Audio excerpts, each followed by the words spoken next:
Hello everybody, Steve Griffiths here, developer of the MTPredictor software program. In our last video before Christmas, I'd like to have a look at a couple of examples on the USE minis where we have to make sure that we're respecting the DPs on the higher time frame charts. In other words, we're only looking to trade when the picture is clear. So before we do that, we have to have a look at our risk disclaimer and remind you there's a risk of loss in trading and investing. All trade decisions are your own sole responsibility. All examples in these videos should be considered as hypothetical. No trades are actually taken. They're just shown for illustration and training purposes only. But the most important point is the risk of loss in trading and investing. All professional traders know and understand, and more importantly accept, that losses can and will and do happen. Right, so let's just close that down and look at a chart. Actually, before they do that, I'd like to wish everyone who's viewing the video a very happy Christmas because we're a couple of days before Christmas here. So I hope you have a great time with friends and family as you take time away from the markets. But the reason for doing this video is there's a good example on the USE minis yesterday. And this is where we see why we don't use MTPredictor as a black box system. For those of you who've been following my videos for a while will know that we know that markets go in cycles. In other words, they go through periods when the pattern's clear, and they also go through periods when the pattern's not, i.e. the pattern's random. About half the time markets are random, so about half the time you shouldn't be doing any trading at all. That's why we don't believe in black box or mechanical trading systems. We only like to trade when the picture's clear. And there's a good example here on the YM from yesterday. This is the regular trading hours, what we call the day session, from 9:30 to 16:15 New York time. Remember, we have our MTP trend, which gives an approximation of the large degree trend. So if you're just looking at this one time frame and just trading off the setups based on our MTP trend, you'd be looking at this VS setup or volume spike setup here. You'd then want to look to go long on that, and obviously it didn't reach the target and rolled over a bit later in the day.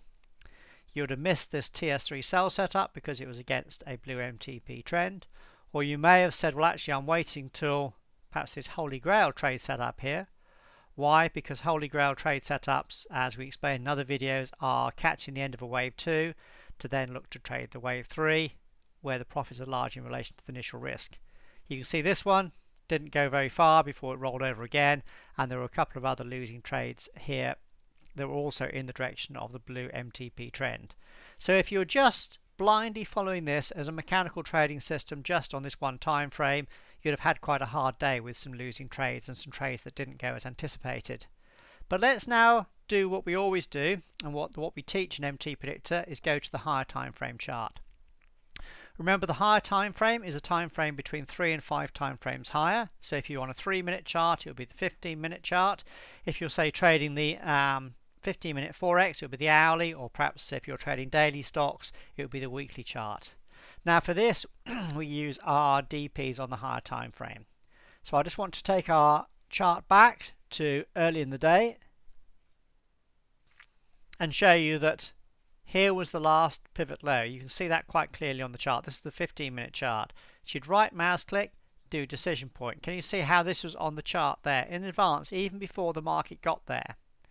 So if I now turn training mode off, you can see what happened throughout the rest of the day. The market went down, up a bit, and then carried on down, and that made the low of the day. So this is on the 15-minute chart. So let's see what difference it makes when you have that higher time frame support on your 3-minute chart. So let's have a look at this. Can you see now how this 15-minute support zone was on the chart in advance? So if you were now, say, trading this Holy Grail trade setup, let's go back to here. Can you see how, first and foremost, the market wasn't coming off a support zone here? So this probably wouldn't be a good Holy Grail trade setup because there wasn't major support at the start of the sequence, and also the large degree trend was probably down into this support zone. In other words, the market had not reached the large degree support zone. So if anything, the large degree trend was still down. So when we turn training mode off, you can see this is exactly what happened, with basically the market not going to the upsides as we would have anticipated by just looking at this one time frame. It actually rolled over, came down, and then look what happened. Made the low of the day right at this 15-minute support zone before rallying up. So can you see how this would have helped you avoid otherwise losing trades, or if you were in these long trades, to help you manage them by bringing your stop to break even a bit quicker. In other words, having the higher time frame support or resistance zones on your chart is absolutely vital, and it helps you manage your trades and filter your trades on the time frame you're actually following. A better example yesterday would have been the NQ. This is why it's important to follow all the USE minis, because here's the NQ. Oh, there's my 15-minute DP on from earlier. So what I'll do is I'll go to the higher time frame chart. I'll just take that off to start with so you know what's happening. We do exactly the same. We go back to the prior pivot low. As the market is starting to come down, we right mouse click, do DP. Remember, this would have been on the chart in advance before the market got down to this low, so it would be there ready for you.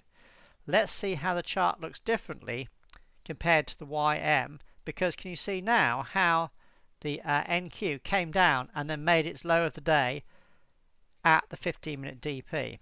Made a low, came back up, dipped slightly below, snapped back again with a volume spike setup. This was on a grey MTP trend, so it was a good one to take on this MTP trend indicator as well. But can you see the difference in that here the market was reacting at the support zone, was the YM it didn't reach the higher time frame support until later in the day.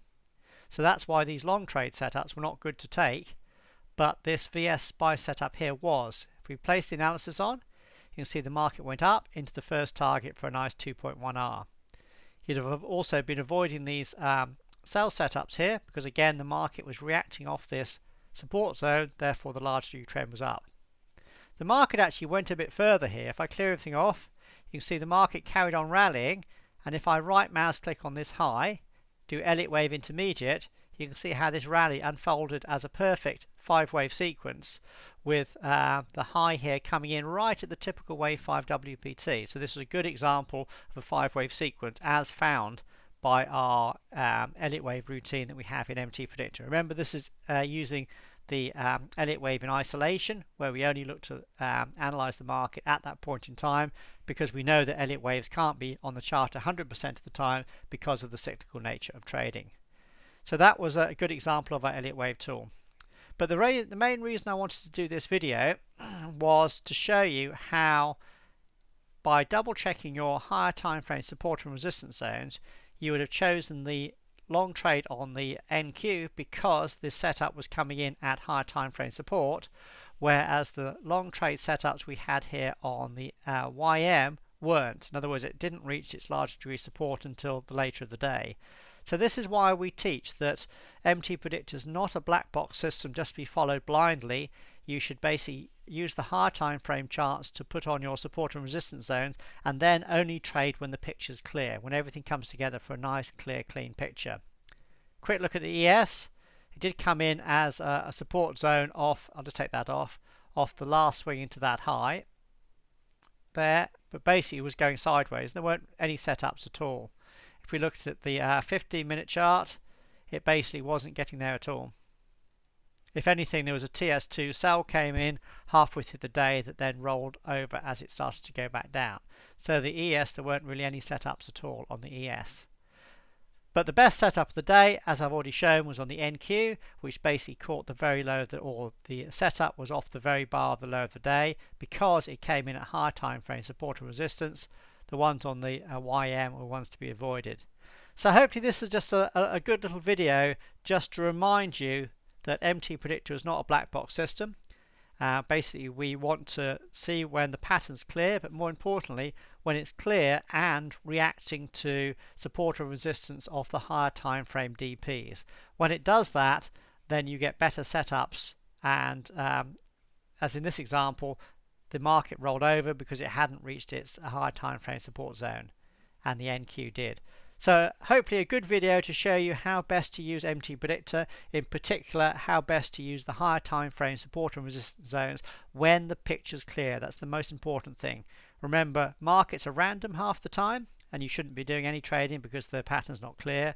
But the other time when the patterns are clear, you then look to see whether markets are respecting or making meaningful moves off the higher time frame support and resistance. Then look to take trade setups in the shorter term direction once you've established the move off the higher time frame support and resistance.